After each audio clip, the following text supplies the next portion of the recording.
Hello, I'm Somi Arian. I'm a tech philosopher, author, filmmaker, and the founder of InPeak, a platform where entrepreneurs and business professionals come to network, learn together, and stay ahead of the curve in the fast-paced world of emerging technologies like blockchain, Web3, NFTs, AI, automation, and so much more. My guest on today's podcast is Karl Floersch, one of my favorite people in the Ethereum community.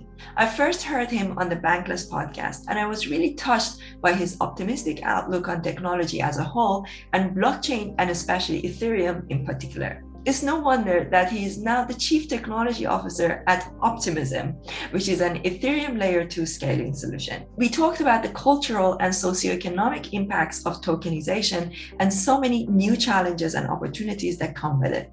I really enjoyed this conversation with Karl Floersch, and I hope you do too. Before we start, I also wanted to tell you about our sponsor for today's show. Meta Brew Society, founded by Holger Manwiller, is the first project that builds a utility bridge between NFTs and the metaverse and a legacy industry. Every Meta Brew Society NFT grants you in real-life utility of up to 300 cans of free craft beer per year in perpetuity. You also get voting rights on business decisions and access to exclusive brewing classes and beer tastings. Meta Brew Society is preparing to buy a real brewery from the NFT drop, where they deliver product innovations like high protein or smoked beers. They are also creating iconic beer shops in a digital twin of the Meta Brew Society in the metaverse. The NFT revolution of the beer industry happens now, and you can be part of it.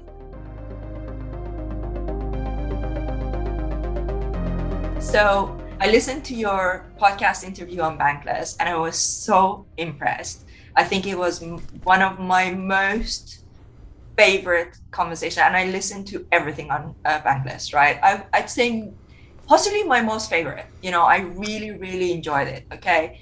And I think it's because, I'm a tech philosopher, and it was like your philosophical, points of view, your optimism, your interest, your understanding, the depth of your understanding of how technology can change, the future of humanity.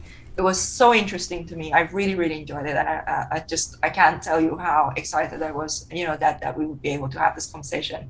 And I hope this will be the first of many, because you're one of those people that I could talk to for forever, because you're so. There are not many people who are building these technologies who really deeply think about the philosophical implications of them, and that's a big concern for me as a tech philosopher, because I think about the philosophical points of views. So for our listeners, do you want to explain to them who you are, what you do? Sure. Well, what a lovely intro. Yes, so I am Karl. I have been doing this Ethereum stuff for quite some time.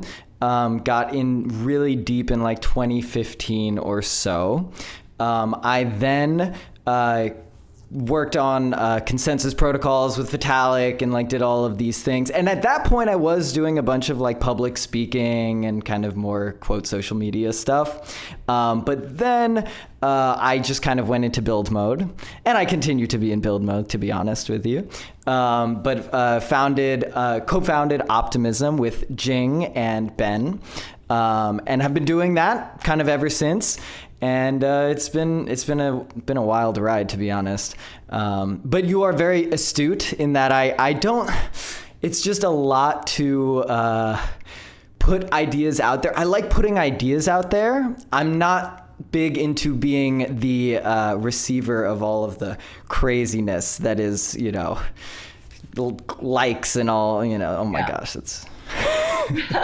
So speaking of optimism, so you're still with the Optimism team, right? So congratulations on your token release. How's that going? How are you feeling right now? You must be so knackered, right?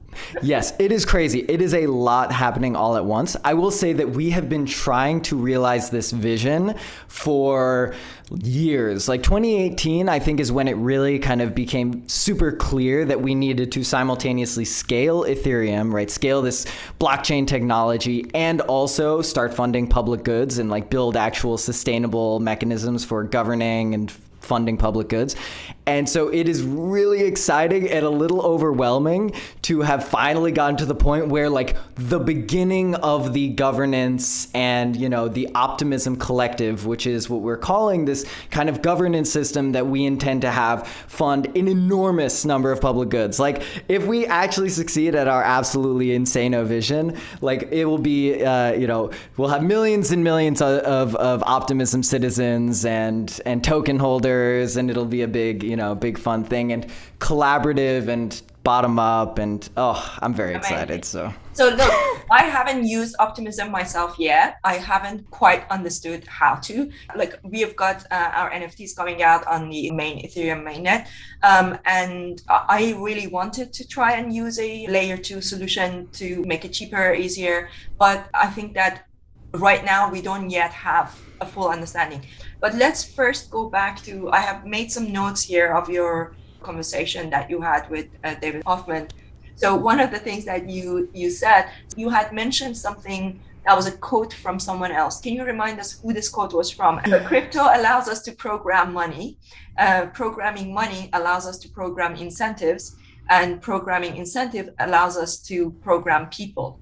Remind me, who was this quote from? And then let's dig into that, because that's fascinating. And I completely agree with you. I actually recently gave a TED talk where I talked about the fact that crypto or tokenization is about aligning incentives between people, and that has massive implications. But that said, you are one of the people who is at the heart of, like, at the source of where this programming is coming from. Sure. So this quote was from 2016, I believe, maybe 2017, from Mike Golden. He worked on token curated registries, TCRs, and like a bunch of other fun things. I'm not 100% sure what he's up to right now, but huge shout out to Mike Golden. But it was in preparation for my DevCon 3 talk, which was Introduction to Crypto Economics, Programmable Incentives, I think. Anyway, the kind of premise of the talk was exactly this. It was essentially, we have these tools to program incentives, and thereby programming people and programming mass coordination. And we need to look at that for what it is and actually make sure that the incentives that we are programming into these systems result in beneficial outcomes for everyone. Because I'm a firm believer that if we don't talk openly about these sorts of, dangers and opportunities, that we're not going to actually move in quite the right direction. So it was an eye-opening quote for me as I was giving this presentation. Mike was like, "Oh, I have this quote for you." And I was like, "Oh yeah, I would love to grab that." So I used it as like the centerpiece of that presentation. So shout out to Mike Golden again. Oh, amazing. For somebody listening to this, can you explain to them exactly what you mean by it? How does this incentive mechanism work in the crypto space? And then follow up to that, if people who are creating these tokens have the ability to program people, where do the governments stand? Because then that means that they are not the ones programming money, right?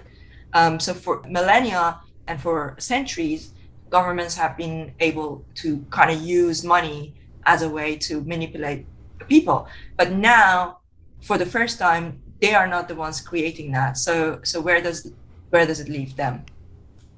Cool. So I'll actually steal my DevCon 3 talk because it has a good example here. So at the time, I was introducing or talking about a little known project called Uniswap.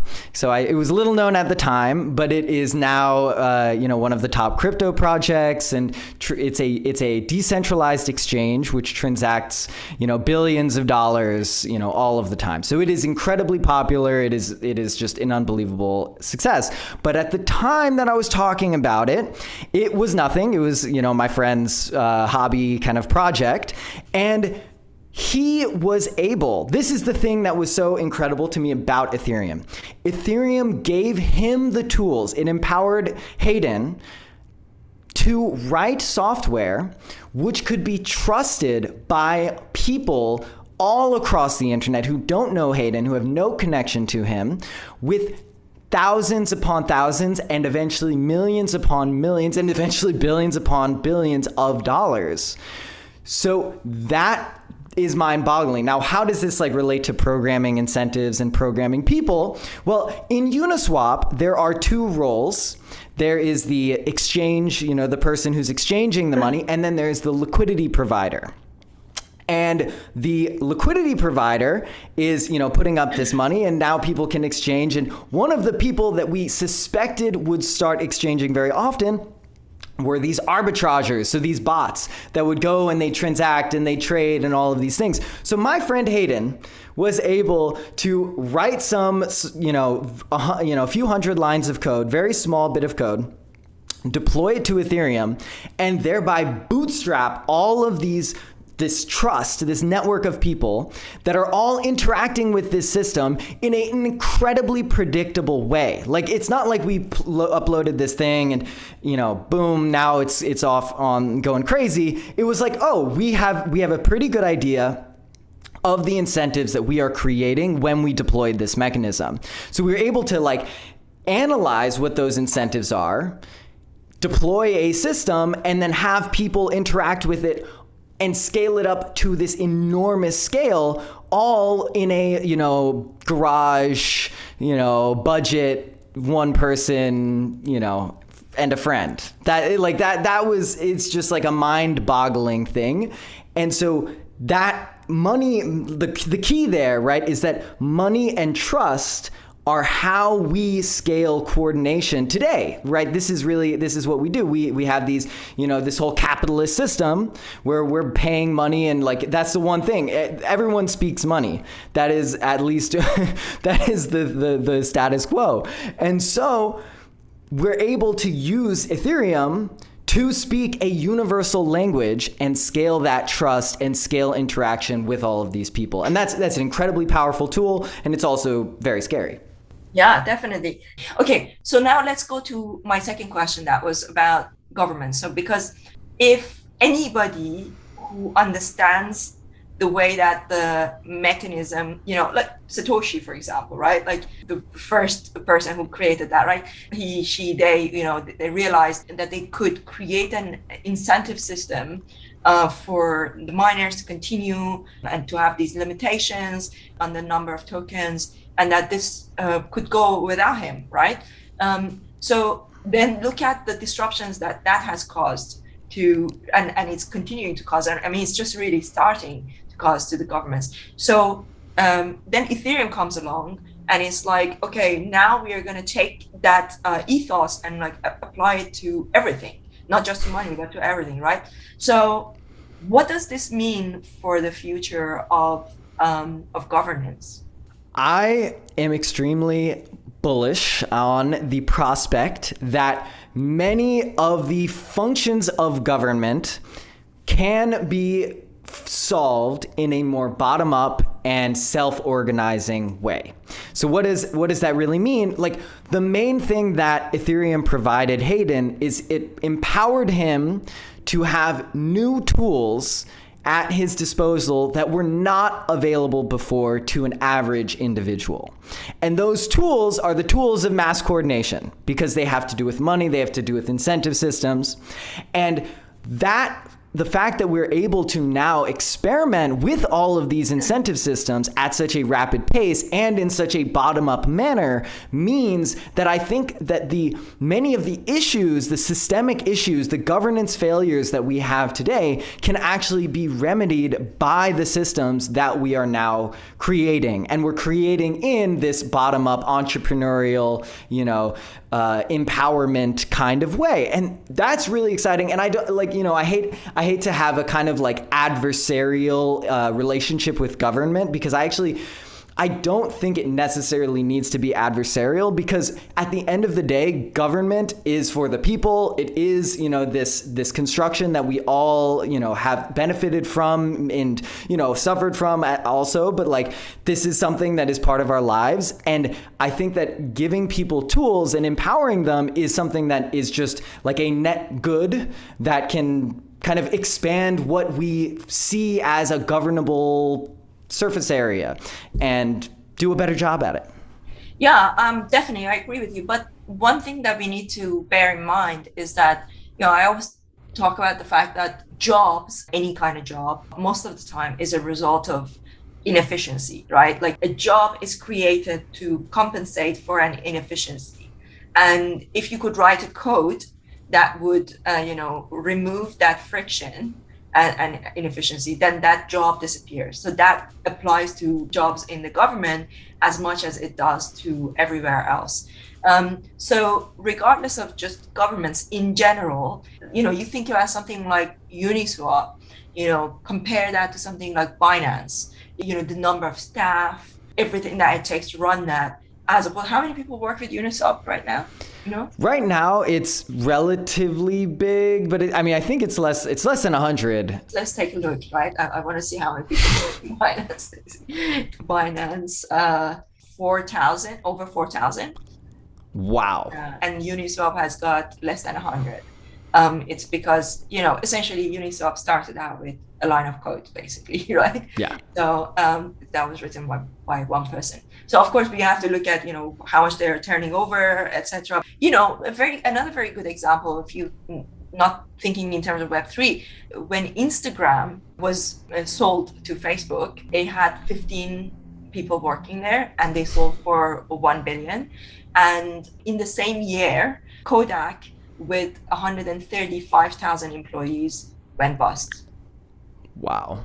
Yeah. So this is the power of technology, right? So talking about these incentives, look, as somebody who is like at the heart of creating these codes, when as engineers, a lot of times you guys are like sitting there thinking so excited about, look, this is what a line of code can do, and it can, create so much efficiency. But what's happening right now is that the speed of technological advancements is so much faster than what we can come up with a solution for all the people who are going to be out of a job, right? So do you wake up sometimes thinking about it, and do you have any thoughts or solutions for that? Yes, most definitely. So 100%. We are in this moment, and this is also something talked about in the podcast. This moment is a moment where we are massively disrupting a huge number of industries. We are reshaping our social structures. There's like so many open questions about how we organize, etc. And one of the biggest areas that I am extremely concerned about, and also optimistic that we can make a difference here, is in giving individual human beings a voice in that new world. So what does that really mean? That means that as we are disrupting, as we are losing or reshaping jobs and rethinking about how we organize, we should be very intentional about saying, okay, you are a human being. I'm going to give you a platform to express your opinion, and your opinion is going to dictate where we are going and how we get there. And I don't mean that in a kind of, old guard democratic representation system. I think that we can do a lot better and use technology to actually give people a more empowered and more strong voice. And that what that is going to mean is like decentralized proof of humanity systems, decentralized attestations, what Vitalik is talking about with soul-bound tokens and Glenn Weil and others. All of those things we need to invest in them to destroy the bot farms and destroy clean up our social discourse. Like there's so much there that comes from just empowering and valuing on an explicit level. Like individual people need a voice that can rise above the bots or the etc. that is so important, and it's important that we seize the moment now, because the longer we wait, the more centralized control we get with these technologies that are at the moment in the hands of a very small group of people, because most of them are in the hands of wealth or dictated by wealth, shares, etc. And wealth, unfortunately, centralizes over time. So we need some counterbalance. And it's not to say, get rid of capitalist systems and those incentive structures. No, they're extraordinarily important, and we have to, respect that. But we also do want to empower individuals because we care about them too. So it's going to be a bit of a balance. Yeah, definitely. Do you think, though, that people want that? Because, sometimes as people who are like at the heart of building these systems and like talking among ourselves, we sometimes miss like what the day-to-day people think about and what they want. Because, again, when I gave my TED talk, it was about the next generation of democracy is being built on the next generation of the internet. Are you ready for it? And one thing that I realized as I gave that talk is that probably people are not ready for it. And, because we are telling them, hey, look, you don't have to have a representative democracy. You can have direct democracy, that this is the next generation of democracy. You can participate. But actually, most people don't necessarily want to participate because they're a part of that is probably because they are so concerned with like their day-to-day lives and problems and stuff. And part of it is that I think as humans, most of us are lazy. If you think about it, when the lockdowns happened, within the first 2 weeks of the lockdown, the number of Netflix subscribers went up by millions, right? And in the meantime, like I haven't watched a single Netflix episode for the past 2.5 years, or since then, because I've been busy building a business, right? But most people actually choose to take a break, to spend time with their family. They don't necessarily want those responsibilities, and that's where this thing of being able to program money and incentives go wrong, because if people aren't paying attention and they're not fully participating, you wouldn't know how to do the best thing for everybody, right?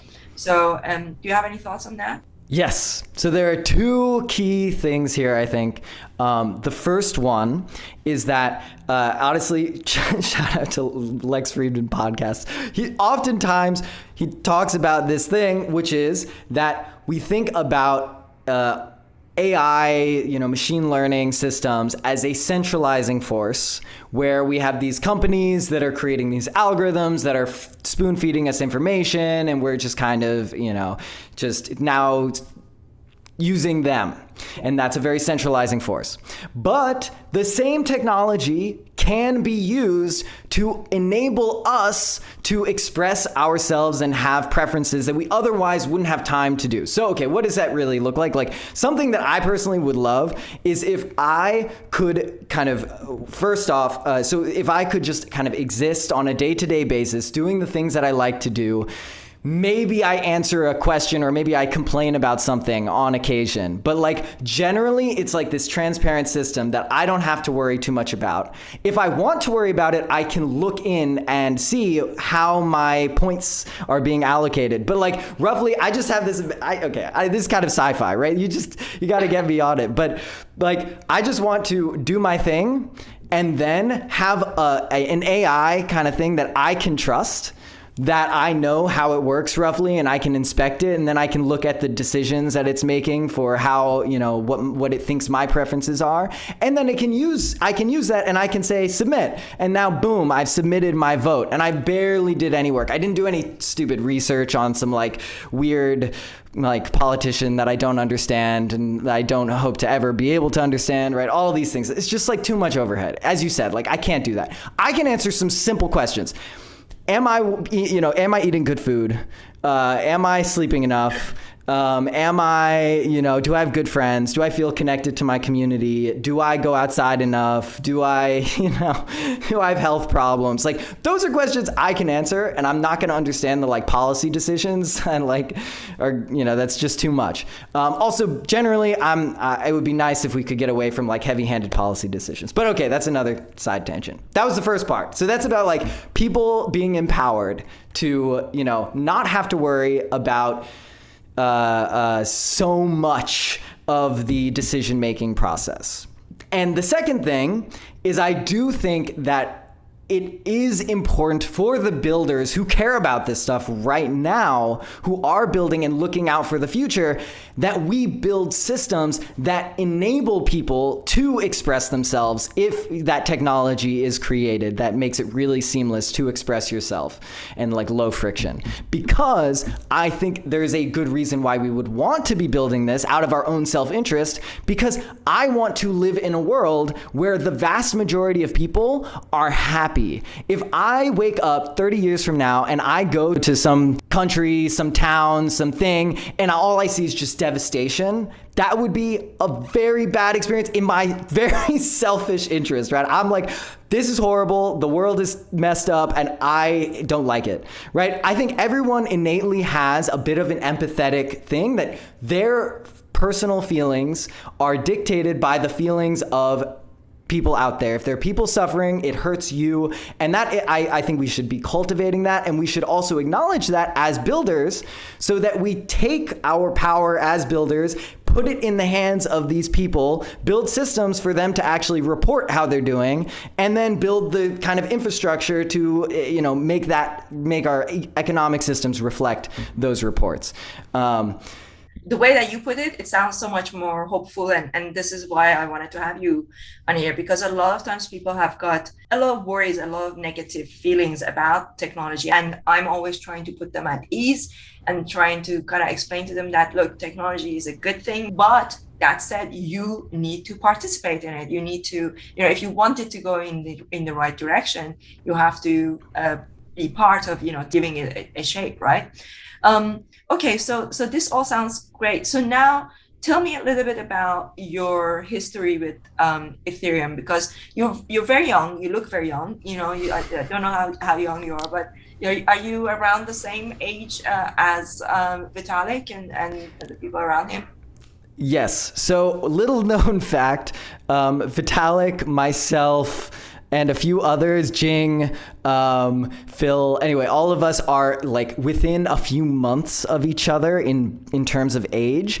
And so what I like to think is that demonstrates a bit of the like randomness in some sense of, having a platform and being out here and privileged to be speaking, because we are the same age. And let's be honest, it's probably not really a coincidence, because we like grew up doing similar things and had similar interests, which brought us together, and now we're trying to change things for the better, right? Like that's a thing. You're like later millennials, like younger millennials.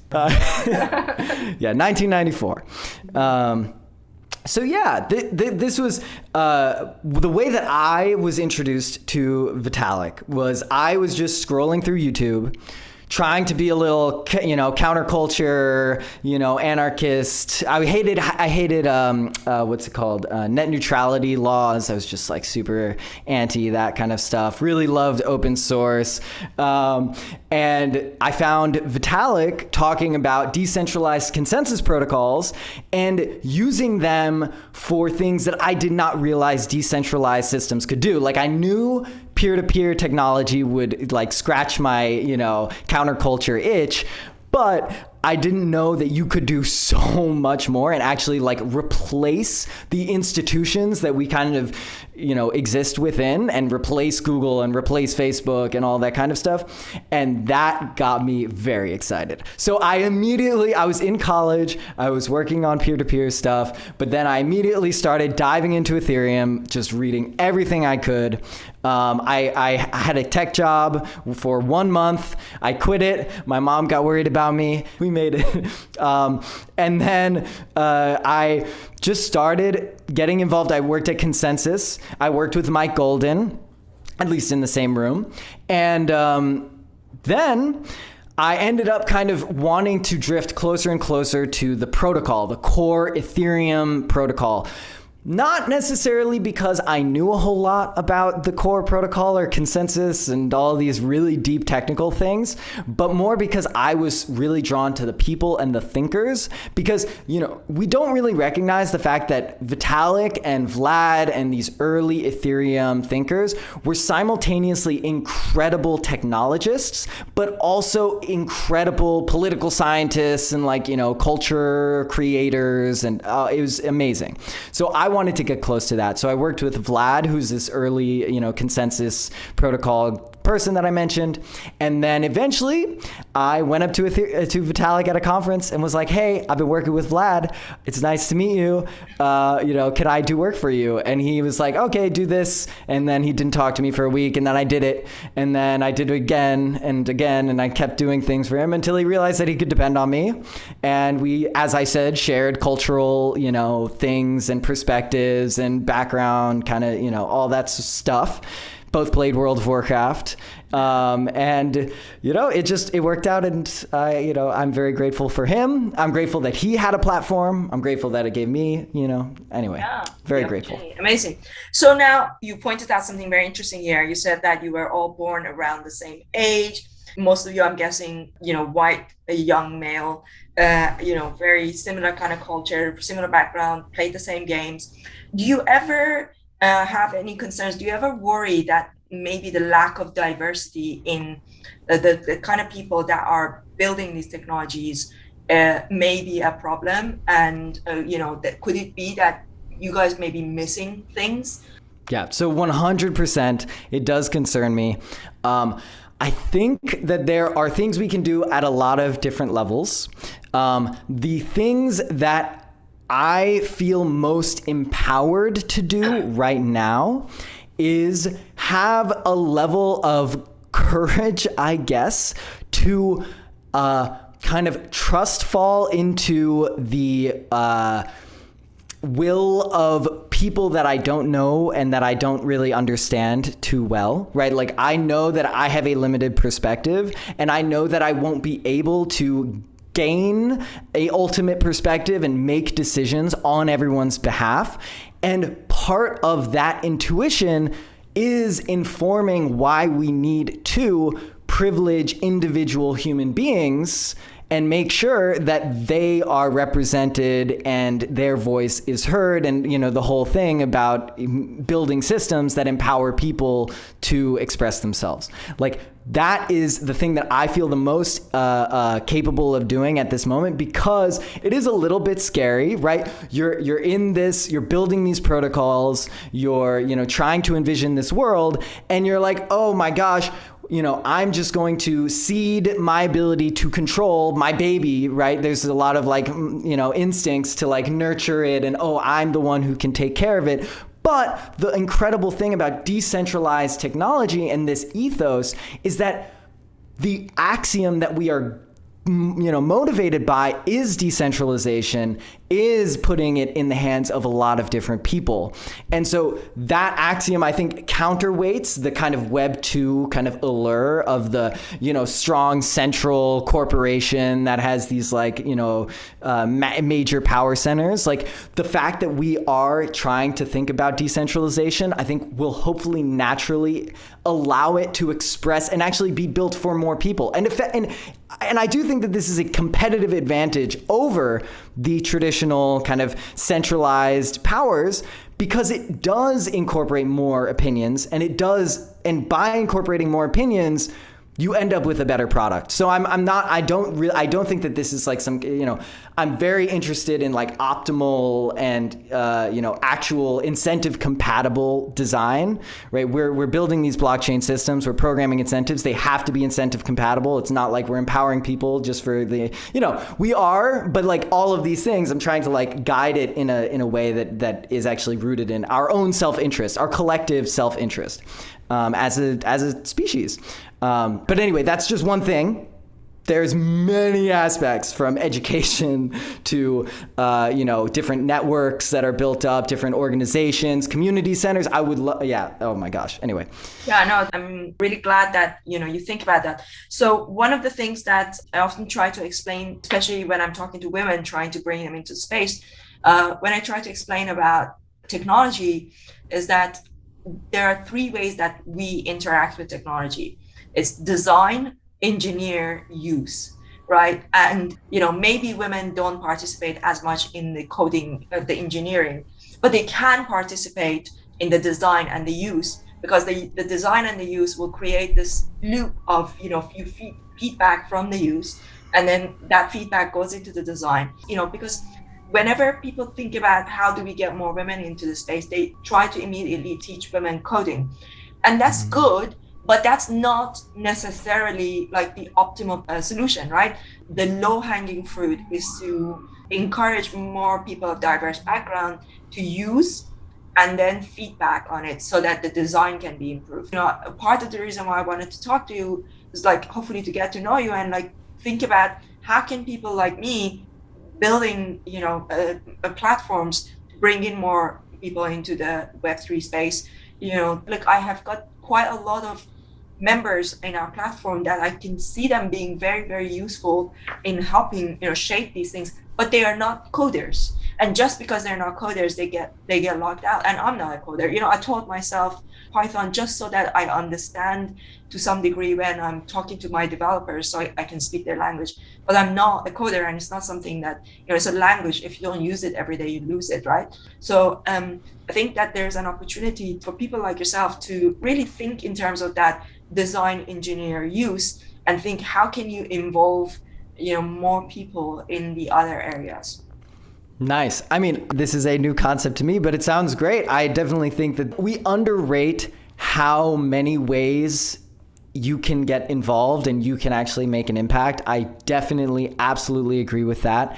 I think that a lot of coding is actually not so distant from actually just general written communication and communication generally, and like custom creation and laws and those sorts of things. Like if we can spread the right memes, this is just the thing that I often say as my default. If you don't know what to do, then the first thing you do is like learn about all of the great ideas that people have that you really want to see flourish, and then think about them and communicate them and talk about them, express them in your own way to your community, to your, et cetera. Like the more that we can create a narrative and a set of cultural guidelines that they don't need to be like written in stone, but they can be things that emerge from us learning how to interact with each other and work together on these massive scales. Like every single bit of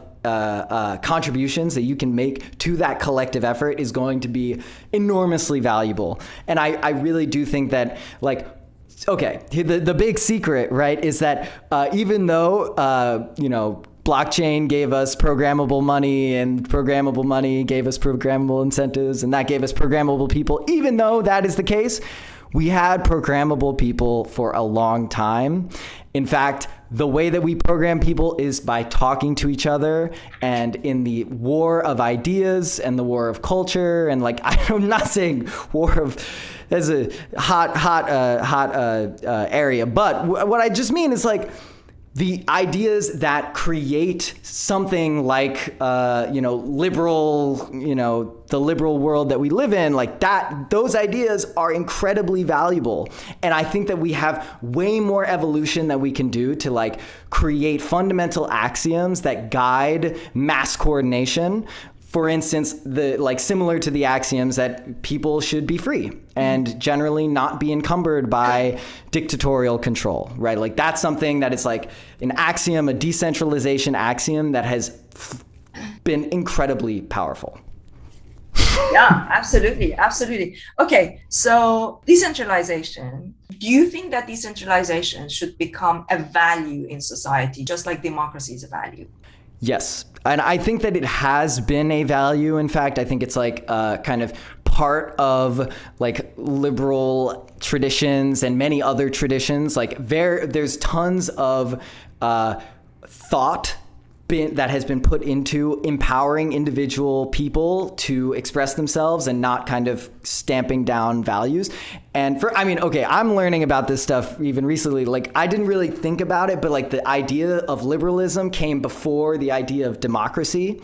So it was like, you're liberal within the context of a monarch. And that's like really crazy to me.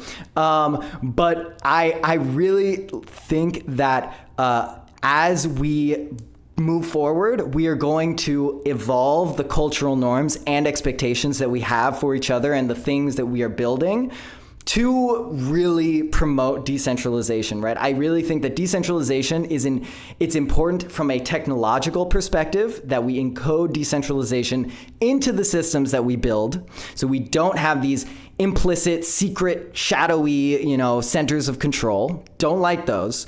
We also need to encode decentralization and peace and kindness and happiness into our cultural values that we live in within the technological systems. So I really do think there's a place for both. I will say that there's a lot of low-hanging fruit in the technological section, and that's why we are building decentralization systems at Optimism.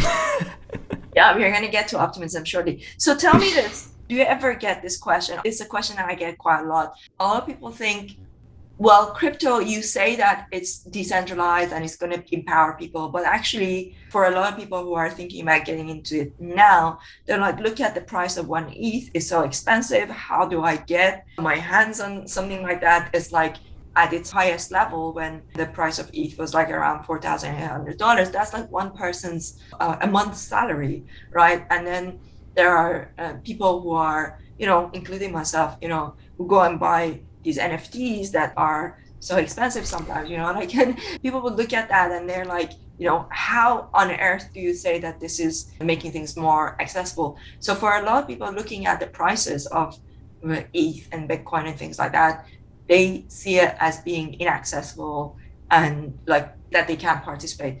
Do you have any thoughts on that? What would you say to those people? Yes. If people are worried that crypto is not democratized, that's because it's not, unfortunately, right? The reason Vitalik got a lot of hate on Twitter, unfortunately, but he basically was like, the price of sending a transaction should never be like greater than a cent or something. I don't remember what he said exactly, but it was some small number, which we have now massively exceeded. Yeah. And the reality is that it has priced out an enormous number of people. Now, does the value of one ETH correspond to the cost of a transaction? Not exactly, right? So we can have expensive ETH, that's fine, as long as the price of transacting and using the system is at a reasonable size. But that said, in order to realize low transaction fees, we need to scale. We absolutely need to be able to support global adoption, and that means changing the way that the blockchain systems are written and built so that it can accommodate that scale. And unfortunately, Ethereum was not able to keep up with the demand. The demand far exceeded the amount of scalability that Ethereum is able to provide, but it is not a fundamental property of the system. The systems can be cheap. It does not cost a lot of money to run a transaction on a computer. That is pretty cheap. It is only a artifact of the current state of the technology, and it's very solvable. It's one of those problems that will be solved inevitably no matter what. So we absolutely need to solve that. The other thing, just to say it again, in order to really democratize the technology, we need identity systems. We need a way to privilege individuals, because in a world, it would be so cool if we get the scaling thing down and then we're able to, for instance, provide every single human being a free budget of gas, right? That they can transact some number of times for free. That would be super cool, because now they're incentivized to go transact, participate in the network, participate in the communities, etc. Like, that would be great. Things like that are only possible if we have better identity systems. Now, I'm not talking about an identity system. This is not, again, even with identity, we should be thinking in a decentralized context, meaning we will have many identity systems, which all we patch together to create some kind of rough semblance of an individual, which is privacy preserved. So all of these caveats, right? No dystopias here. Yes, yeah, no, that all sounds good. So, can you explain to me how optimism? Look, forgive my ignorance because I'm not a technical person. Like, I'm really trying to understand from a laywoman's perspective here. But what I want to understand is what is optimism, what is arbitrum, what is polygon, how are these things different, and how can I, as a user, interact with them without having to think. Like, for example, if I wanted to release my NFTs on Ethereum, how would I use Optimism to bring down the gas fees in a way that my users don't have to do something technical, or is this something that my developer has to do? So can you explain to me how it works? Cool. So I guess I'll start off with, generally when we interact with crypto systems, you are on a network and you have some kind of money in that network and you're transacting on the network. So the way, from a user experience perspective, all of the systems that you listed out, Optimism, Arbitrum, Polygon, etc., they all function roughly similarly in that you deposit into the system from Ethereum, or you deposit in from an exchange. There are multiple exchanges you can go directly, and then you transact on that network, do the things, and you withdraw, right? Or do whatever. You can stay on the network as well. So that is the general situation. Some of the networks that you can deposit into and withdraw from have different security properties. The key differentiator for what we call rollups in Ethereum, and there are two types of rollups. There's optimistic rollups and ZK rollups. They're just technical differences, quite similar overall. Those rollups inherit the security of Ethereum. So Ethereum is this credibly neutral kind of base layer for all of these different networks that now exist on top of it. And it secures all of them. So it makes it so that you can trust if you trust Ethereum, you can trust the network that is a rollup on Ethereum. That is the main classification. Then there's lots of other, yes. Let me make sure that I understand the rollup. So what the rollup is that, correct me if I'm wrong, is this the reason for the name, that it's basically taking a number of transactions and it rolls them up into one thing, right? And then puts them through. Is that why yes, it rolls them up to Ethereum. Okay. So Ethereum holds the transactions, and then you download them from Ethereum, and you can execute them locally and verify that they worked properly. Okay, so batches them together so that there's one transaction rather than a lot of transactions. Yes, and note that this is a massive design space, and that I'm kind of simplifying a lot of things, and that we are not only trying to build the rollup to make it more scalable, right? Our system called Optimism, that network, Optimistic Ethereum.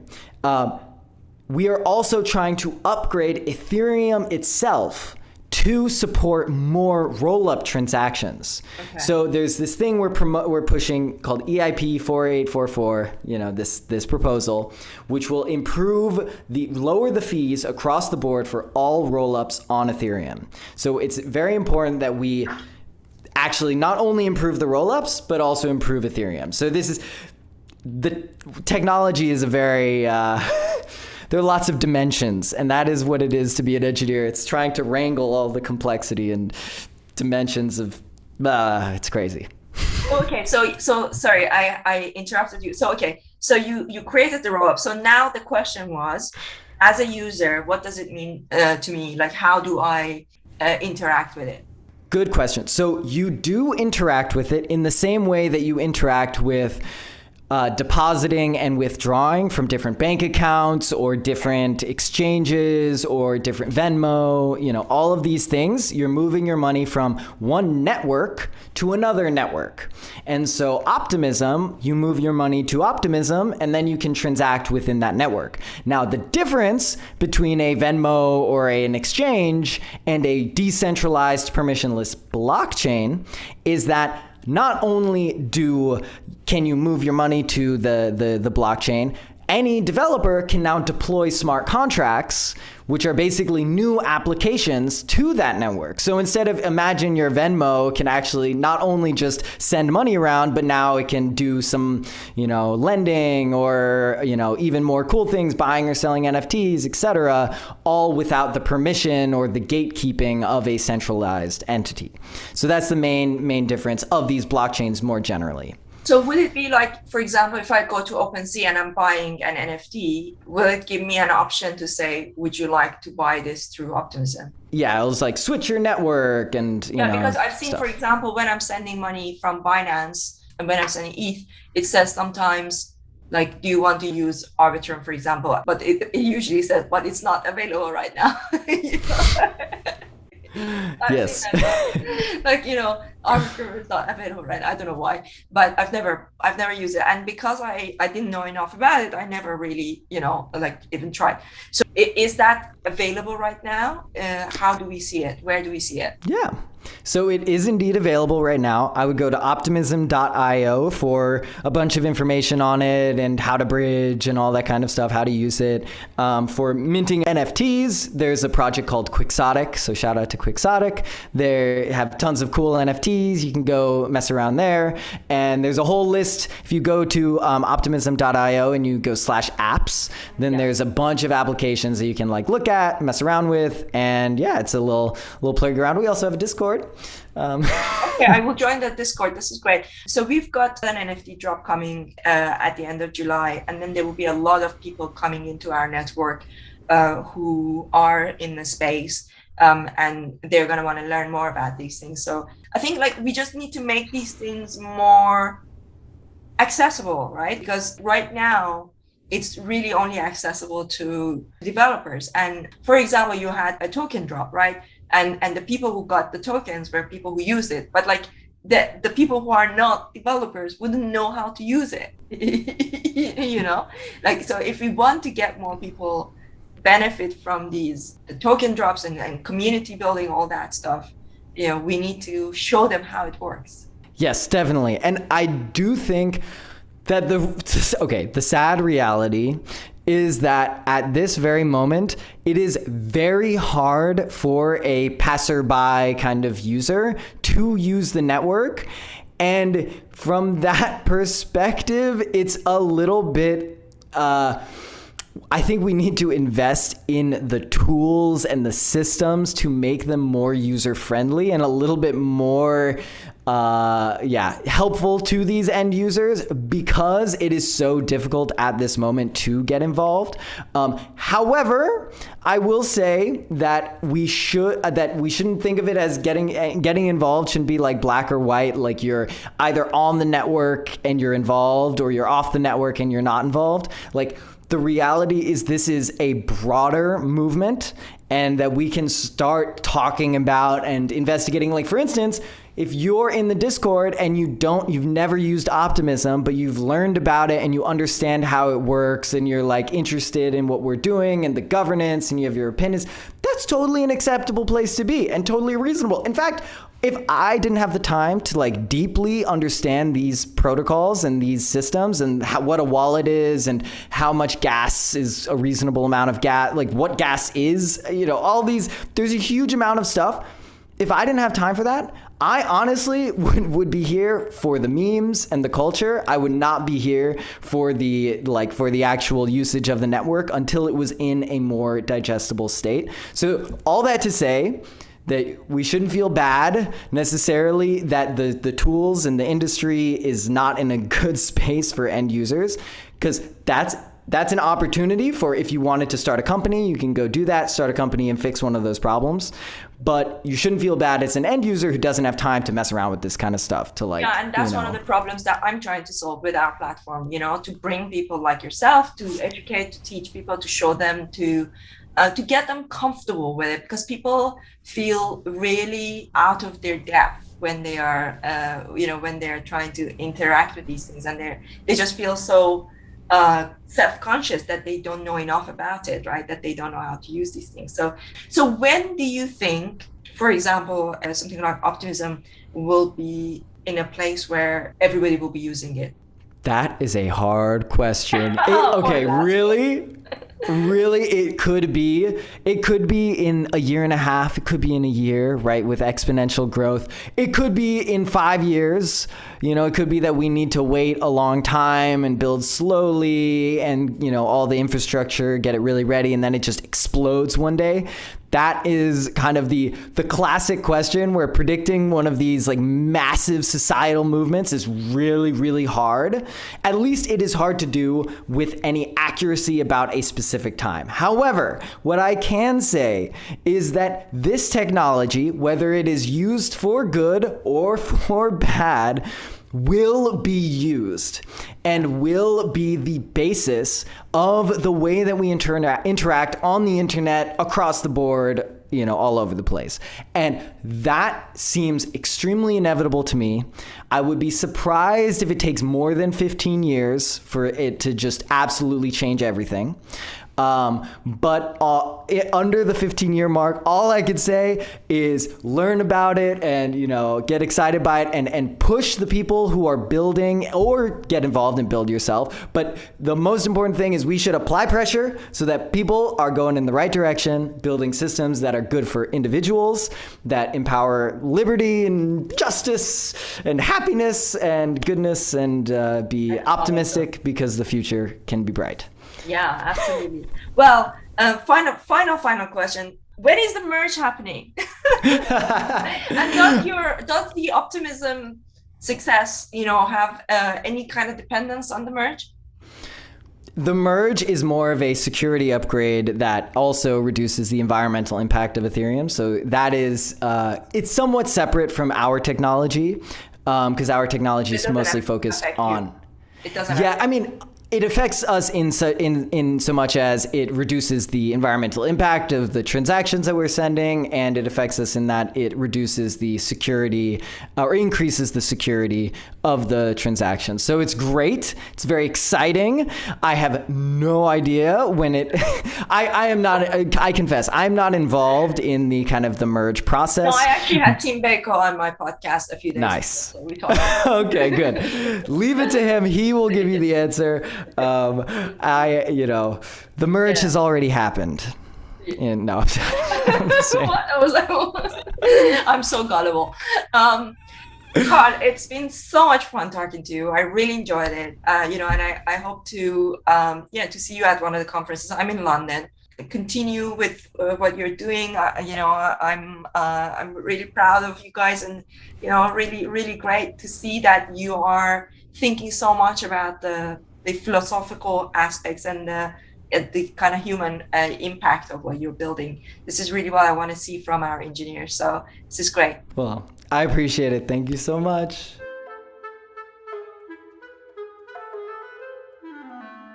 I hope you enjoyed this conversation with Karl Floersch. Be sure to follow him on Twitter and keep up to date with his work on optimism. If you enjoyed this podcast, please subscribe to it on Apple, Spotify, or any other one of your favorite podcast channels. And don't forget to give it a 5-star rating and write a review. The full interviews are also available on my YouTube channel, The Somi Arian Show.